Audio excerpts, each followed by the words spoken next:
Қайырлы күн достар, каналыма қош келдіңіздер. Бүгін сіздерге мен осындай керемет болып шығатын салаттың рецептін бөлісетін боламын. Өте керемет салат, күнделікті жегенге және де қонақ күткенде дастарханға жасасаңыздар, әсіресе өте керемет. Аздан алып осылай жасап жасаңыздар, үлкен көлемде болып шығады. Мінекей өте керемет салатымыз және де пайдалы, дәруменге толы салат болып шығады. Мінекей біздерге қажет заттар осы видеодағы жақсылап қарап алыңыздар. Енді бізге бірінші орам жапырағымызды турап алатын боламыз. Өйткені қатты болғандықтан бірінші орам жапырағымызды турап, оны кішкене тұздап қоямыз. Сол кезде жұмсарып тұра береді, басқасын турап болғанымызша. Қалауларыңыз бойынша негізі өзгертсеңіздер болады, бірақ та негізінде осылай төрт бұрыштылап турап шығасыздар.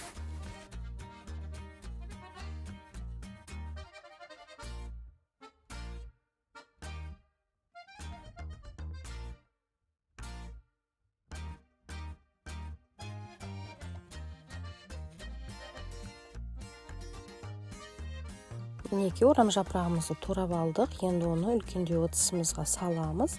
Және де үстінен азғантай ғана, көп салып жібермеңіздер.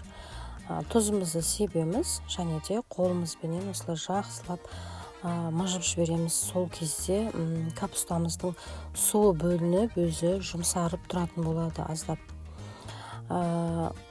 Өте керемет және тез дайын бола қояды. Капустамыз және сәбізіміз қатты болғандықтан бізде бірінші осы қатты заттарымызды турап алатын боламыз. Осылай іштері қатты бір-біріне бірігіп тұрған жерлерін ажыратып салсаңыздар болады.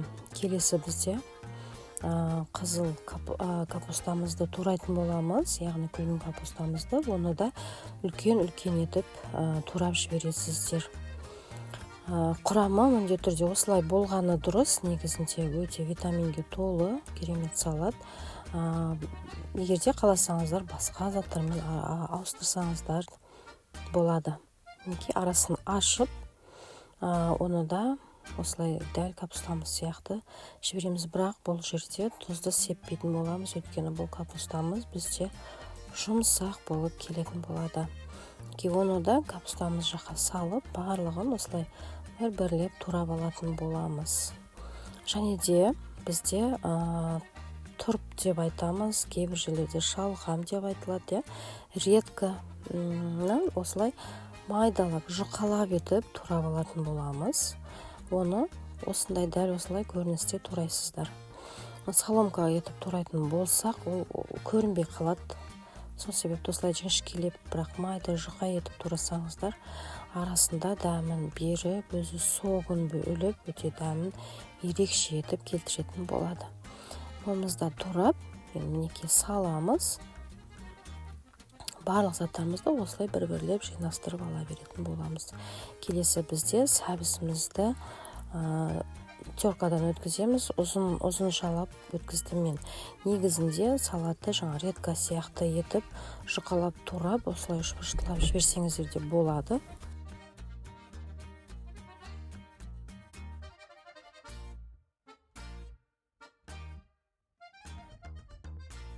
Неге салатымыздың көрінісі өте керемет болып шығады, яғни түрлі түсті болып шығады, және де дәмі де соған жараса өте керемет.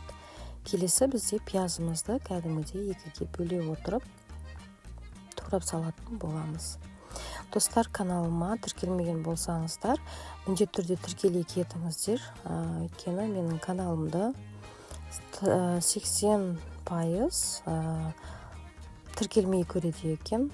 Каналыма тіркеле кетіңіздер, өздеріңізге қажетті және пайдалы видеоларды табылатын боласыздар. Келесі бізде қызанағымызды тураймыз. Қызанағымызды осылай үлкен етіп турап отырсақ жеткілікті.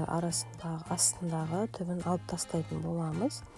Қызанақты қалаларыңыз бойынша, егер көптеу саламын десеңіздер, еш зияны жоқ, соғы шығып өте керемет жарасатын болады. менде осылай орташа қызанақтар, сол себепті менде 6-ын осылай турап салдым. Мінекей түстері де бір-бірімен жарасып, өте керемет, дәмі де мүлдем басқаша әдемі болып шығады.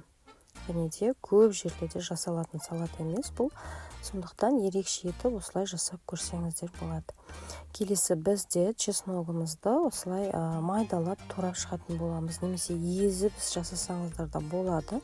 Бірақ езген кезде қатты ащысы шығып кетуі мүмкін, сол себепті осылай менде 2 тіс жесінің ғана қолдандым, өте үлкен болғандықтан себебі оны да саламыз. Және де лимонымызды осылай жартылай бөле отырып жұқа етіп саламыз.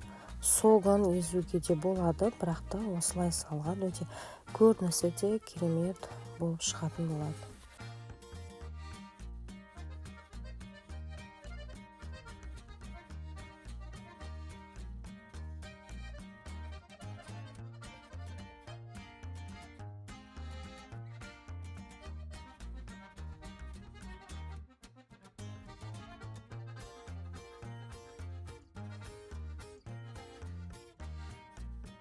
Келесі бізде зелендерімізді саламыз. Менде укроп және петрушкадан осылай кішкене ірілеу етіп турап саламыз. Және де егер болса көк пияздан салсаңыздар болады. Көк пиязды ірілеу етіп турап жіберсеңіздер де болады. Менде кәдімгі майдалау етіп турап салдым.